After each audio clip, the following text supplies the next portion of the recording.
कल हमारे पास एक मेन इवेंट था एफओएमसी का। ये मीटिंग शेड्यूल थी आज के लिए, लेकिन उसको इमरजेंसी मीटिंग बना के पहले किया गया और ना उसमें रेट कट हुई और ना उसमें कोई स्टेटमेंट में कोई खासा कोई सिग्निफिकेंट चेंज हुआ।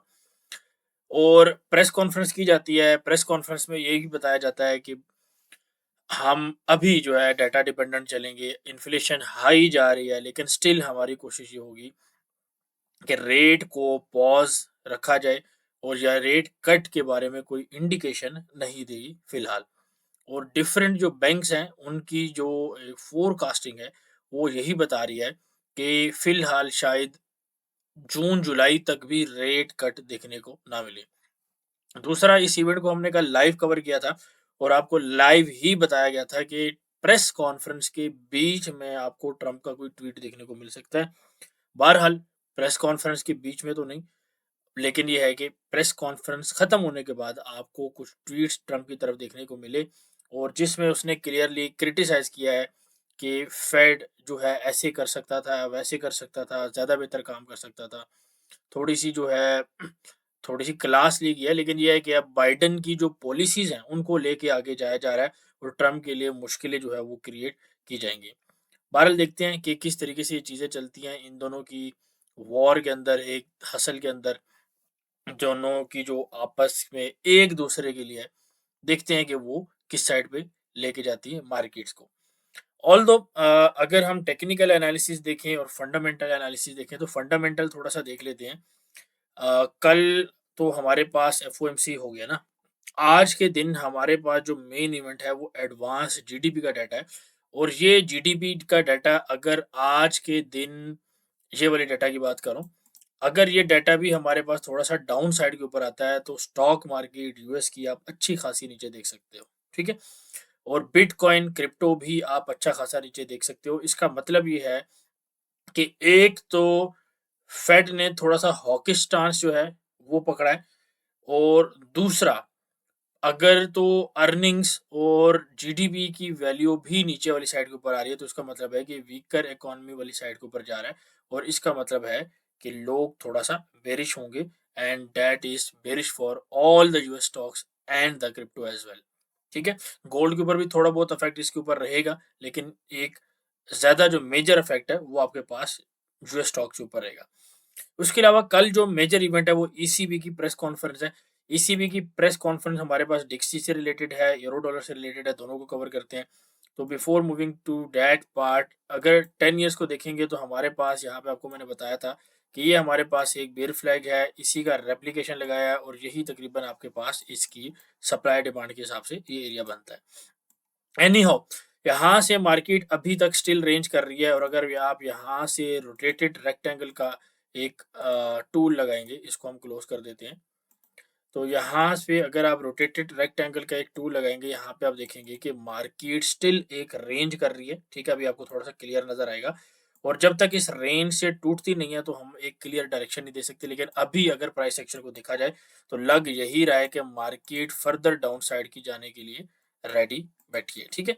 और इसमें ये जो एक सपोर्ट है, यानी कि इस तरीके का सपोर्ट भी आपको, यानी कि ये लेवल आपको देखने को मिल सकता है जो कि ऑलमोस्ट 4.45 का आप लेवल कर लें। ठीक है। इसी तरह अगर हम डिक्सी की तरफ जाएं तो डिक्सी में भी हमें सेम सिनेरियो देखने को मिल सकता है। एक गैप नीचे है और आज भी गैप डाउन से मार्केट ओपन हुई है और देर इज पॉसिबिलिटी कि मार्केट थोड़ा सा और ऊपर जाए और उसके बाद फिर नीचे आए। ठीक है, इसकी पॉसिबिलिटी रहेगी, but ultimately I believe that के मार्केट्स नीचे आएंगी और जितने भी यूरो डॉलर जीबीपी डॉलर के पेयर हैं वो आपको ऊपर वाली साइड के ऊपर मिलेंगे। ठीक है। तो एरो यूएसडी को अगर देखा जाए तो एरो यूएसडी में इतना कोई खासा क्लियर नहीं है प्राइस एक्शन, लेकिन यह है कि अगर बाइंग सेटअप मिलता है तो उसको जरूर कंसीडर कर सकते हैं। यहाँ पे कुछ ब्रेकआउट ऊपर वाली साइड के ऊपर देखने को हमें मिल सकता है। ठीक है, लेकिन सेटअप फिलहाल अभी इस वक्त मौजूद नहीं है। लेकिन अगर आपको चाहिए तो 1.04 1.038 ये आपके पास एक बाइंग एरिया बन सकता है एरो के लिए। नीचे का सेल देकर आप ऊपर के एरियाज को 1.06 1.065 तक के एरियाज को आप टारगेट कर सकते हैं। जीबीपी यूएसडी की बात की जाए तो जीबीपी यूएसडी में यहाँ पे अगर आप देखेंगे तो इस लाइन को हम रिमूव करते हैं, इसको थोड़ा साइड पे लाते हैं और यहाँ पर हमारे पास एक फ्लैग टाइप पैटर्न बनकर आ रहा है। यहाँ पे ये आपके पास एक फ्लैग बन के आ रहा है और इस फ्लैग का जो टारगेट है वो ऑफ कोर्स अगर हम इसको दोबारा रेप्लिकेट करें जैसे कि मैंने आपको बताया है, अगर इसका प्रॉपर ब्रेकआउट आता है तो यहाँ पर आपके पास ये एरिया बनता है, ठीक है।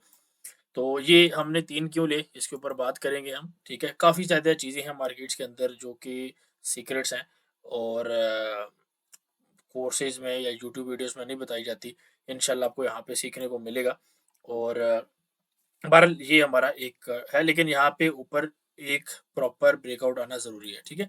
बहरहाल ये एक एरिया था यहाँ से बाउंस आया, आई डोंट नो कि अभी ये बाउंस सस्टेन करेगा कि नहीं क्योंकि अभी तक डिक्सी के अंदर, यूरो के अंदर, जीबीपी के अंदर थोड़ा-सा जो प्राइस सेक्शन है वो चॉपी है, थोड़ा-सा नहीं बल्कि काफ़ी ज़्यादा चॉपी है, ठीक है। अच्छा बिटकॉइन की अगर बात की जाए तो बिटकॉइन के अंदर भी यहाँ पे आपको एक 30 मिनट्स के अंदर 15 मिनट्स के अंदर आपको एक बुल फ्लैग देखने को मिल रहा है और बुल फ्लैग आपको बार-बार बताया कि एक कंसोलिडेशन पैटर्न होता है। यहाँ पे देयर इज़ पॉसिबिलिटी कि मार्केट इसको ब्रेकआउट करके ऊपर वाली साइड के ऊपर जाए और यहाँ पे आपको ये लेवल तकरीबन मिल सकता है, ठीक है? जो कि 105.5 से लेके 106 का लेवल है और ये हमारे पास एक अच्छी अगेन स्कैल्पिंग की सेल एंट्री और इंट्राडे की भी एक एंट्री बन सकती है, ठीक है। तो स्कैल्पिंग की भी बन सकती है और इंट्राडे की भी आपके पास ये एंट्री बन सकती है। अच्छा अब आते हैं गोल्ड के ऊपर, लास्ट पेयर हम इसको गोल्ड में कवर करेंगे, बाकी ऑयल नेस्टैक हम इसको कवर नहीं करेंगे। गोल्ड के अंदर सिंपल सा एनालिसिस है 2768, ठीक है। ये एक आपके पास एग्जैक्ट एरिया, यहाँ से हम कुछ सेल की ट्राई कर सकते हैं।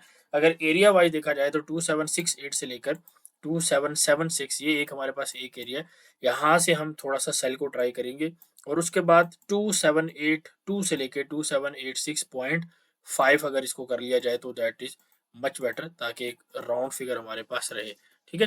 तो ये दो एरिया सेल के रहेंगे।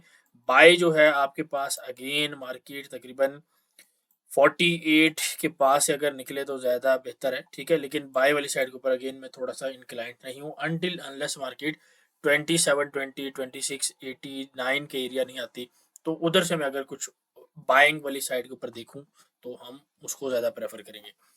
अगेन स्कैल्पिंग आप इसी डायरेक्शन में देख सकते हैं, मैं स्कैल्पिंग की बात नहीं कर रहा, मैं इंट्राडे की ट्रेड की बात नहीं कर रहा, मैं एक प्रॉपर सेटअप की बात कर रहा हूँ, ठीक है। तो सेल्स की ट्रेड जो है आपके पास स्कैल्पिंग, इंट्राडे दोनों ट्रेड्स निकल सकती हैं, पोटेंशियल स्विंग एंट्रीज भी निकल सकती हैं और बाय के सेटअप में हमें देखना पड़ेगा जो एरिया मैंने कोट किया है कि यहाँ से हम स्विंग ले पाएंगे या नहीं। उम्मीद है शॉर्ट सी वीडियो आपको पसंद आई होगी। अगर आपको वीडियो पसंद आई है तो इसको लाइक करें, कमेंट करें एंड शेयर करें। टेक केयर, अल्लाह हाफिज़।